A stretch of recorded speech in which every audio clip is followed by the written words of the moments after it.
सरकार कोई भी हर सुविधा वो जन जन पहुंचाती है, लेकिन वो जो गरीब समुदाय के लोग उनके पास वो पहुंच नहीं पाता है।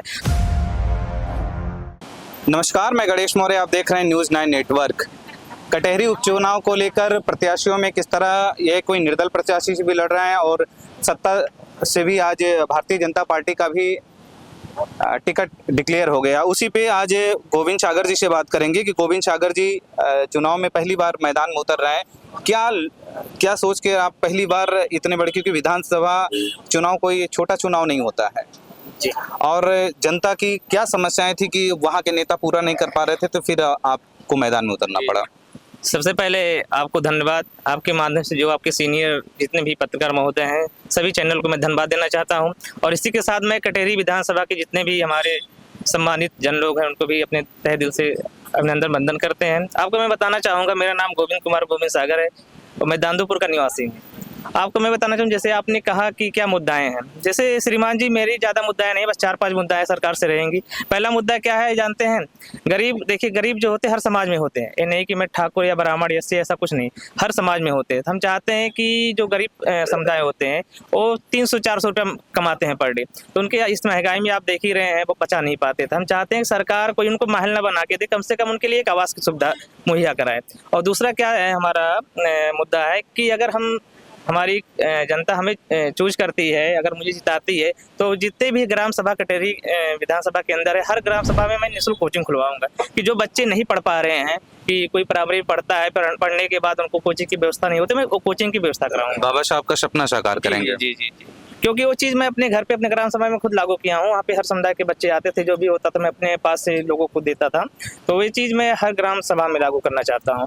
और मेरी मुद्दाएं हैं कि आप देखते हैं कटहरी कहीं की भी CHC जो होते हैं, सामुदायिक केंद्र होते हैं, जी जी, वहाँ पे वो चीज़ हो नहीं पाता है जो सुविधाएं हम चाहते हैं। जैसे कि अब देखते हैं गांव में या किसी को लाइट मार दे या सांप काट ले तो उसको सीधा रेफर करते हैं जिला अस्पताल। हम चाहते हैं पहला उसका इलाज जो है उस सामुदायिक केंद्र पे है, उसके बाद वो जिला अस्पताल में भेजें, जिससे कुछ उसको राहत हो। पहला जो आपने सवाल किया और सरकार से मांग भी की कि अगर ये सरकार नहीं कर पाती है तो अगर हम आते हैं तो आवास योजना के तहत, लेकिन प्रधानमंत्री आवास योजना तो दिया ही जा रहा है, पात्रता की जो श्रेणी में है उसको सरकार पूरा ही करेगी, तो फिर किस तरह के आवास की जी जी जी, आपने बहुत सही सवाल किया श्रीमान जी। मैं आपको कहना चाहूँगा, देखिए सरकार कोई भी हर सुविधा वो जन जन पहुँचाती है, लेकिन वो जो गरीब समुदाय के लोग उनके पास वो पहुँच नहीं पाता है। तो हम चाहेंगे कि हम अगर जीतते हैं तो उनके बीच में रोज नहीं जा पाएंगे, तो हफ्ते या 15 दिन में उनके बीच में जाए, उनकी समस्या को सुने कि आपको मिला कि नहीं मिला। क्योंकि जो भी लोग यहाँ के हैं, जीतने के बाद कोई लखनऊ रहता है, कोई कहीं रहता है, जनता के बीच में जाता ही नहीं है। 5 साल जब पूरे होते हैं तो जनता के बीच में चले आते हैं, तो काम मेरा नहीं रहेगा। तो हम देखना चाहेंगे ना, क्या अभी आपको हम बताना चाहेंगे कि देखिए हाईवे का निर्माण हो गया, हर चीज़ निर्माण हो गया, लेकिन गांव में आप जाएंगे तो वहाँ पे न खड़ंजे का निर्माण हो पाया, न पानी निकासी हो पाता है। तो पानी आप देखते हैं हर संभवतः, मतलब ये नहीं कि बरसात में ही वहाँ भरे रहें, तो वहाँ पे हर साल में भरे रहते हैं, तो सबसे ज़्यादा बीमारियां वहीं से उत्पन्न हो जाती है। अगर मुझे कटहरी की जनता अगर वो पसंद करती है, जिताती है, तो सबसे मेरा प्रथम काम वही रहेगा कि हर गांव में नाली की व्यवस्था हो जाए। अभी आप देखते हैं कि घर घर टोटी लग गया है, पानी आया नहीं आए, लेकिन उसके पहले हम चाहते हैं कि नाली का निर्माण हो। सरकार ने अमृत योजना के तहत जो जलकल से पूरे गांव-गांव में पानी पहुंचाने का संकल्प था, तो उस पे भी तो बड़े भ्रष्टाचार हुए, उस पे कुछ जानते हैं? अब वो श्रीमान जी आप तो मुझसे ज़्यादा वो जानते हैं, मैं उस पर कुछ नहीं कहना चाहता हूँ, लेकिन जो हमारी मांग है कि सबसे पहले सरकार ने टोटी तो लगाया, उसी के साथ उनको नाली का निर्माण कर देना चाहिए। आप कहीं भी हमसे ज़्यादा आप घूमते हैं क्षेत्रों में, आप देखते हैं कि ये समस्या जो नाली वाला बहुत ज़्यादा मुद्दा है बनती है। जी, ये जो आपके समर्थक हैं, जी जी, कितना चाहते हैं आप, क्योंकि पहली बार आप चुनाव में उतरे हैं? देखिए हम उस समुदाय से आते हैं श्रीमान जी ना, कि आधा पेट खाते हैं तो आधा पेट भूखे सोते हैं, तो हम गरीबी जानते हैं, भूख क्या होता है वो चीज़ हम जानते हैं। आप हमारे आरी बगल किसी से भी पूछिएगा, अगर मैं 10 रुपये कमाता हूँ तो 5 रुपये मैं अपने क्षेत्र के या अपने जो भी लोग रहते हैं मैं उनकी मदद में लगाता हूँ। तो मुझसे ज़्यादा हमारी जनता चाहती है कि मैं लड़ूं और मैं जीतूं। गोविंद सागर की जो सोच है वो सोच सबसे अलग है, हर नेताओं से अलग है, और ये जीतने के बाद कहने की जो फ्री कोचिंग की व्यवस्था करें, क्योंकि शिक्षा ही एक, बाबा साहब ने एक बात कही थी, शिक्षा वो शेरनी का दूध होता है जो पिएगा वही दहाड़ेगा। तो उसी कुल पे चल रहे हैं और कह रहे हैं कि अगर मुझे जनता ने, तो क्या लगता है कि वहाँ की जनता कितना सपोर्ट करेगी? देखिए जनता सपोर्ट कर रही है, हम लोग भी सपोर्ट कर रहे हैं, तभी भैया को खड़ा किया गया है। मैटर ये नहीं कहता कि मतलब जितने भी सांसद विधायक हैं जो काम किए, देखिए हम किसी को गलत नहीं ठहरा सकते हैं। अब तक जितने भी सांसद विधायक बने हुए हैं उनका जो भी कार्यकाल रहा अच्छा रहा है।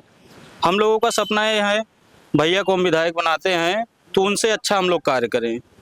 हम ये नहीं हवाई मतलब शपथ लें फायर करें मतलब कि मतलब जो मूलभूत सुविधाएं हैं जनता को जो हम दे सकते हैं उतना ही। जनता की जो समस्याएं हैं उस समस्या को हम दूर करें, उनकी आवश्यकताओं को पूरा करें, यही उद्देश्य है हमारा। गोविंद सागर के लिए आप आई हैं, क्या सोच कर आई हैं कि इनको नेता बनाएंगी? हाँ। नेता बनाएंगे मार भैया अच्छे बहुत ऊपर जाए, विधायक बने, हम सब गरीब लोग का अच्छा। रक्षा करें। आप लोग किस समाज से हैं?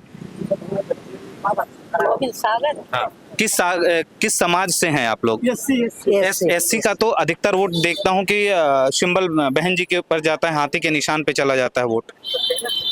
चला जाता है, लेकिन हम लोग इनके इशारा में कि सब ये मतलब अच्छा, गोविंद सागर को इनको उठाना चाहती हैं कि ये आपके क्षेत्र के लिए अच्छा विकास करेगा और आपके क्षेत्र का बेटा है। हाँ, तो गोविंद सागर को ही आप लोग चुनेंगे इस बार?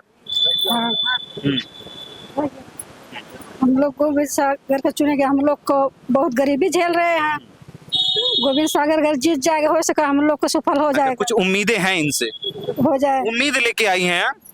हाँ तो भाई कहीं न अच्छा, उम्मीद लेके आई हैं उम्मीद लेके कि अगर आपका नेता जीत जाएगा तो आप लोग के लिए कुछ करेगा। हमारे सबके लिए कुछ करेंगे जरूर।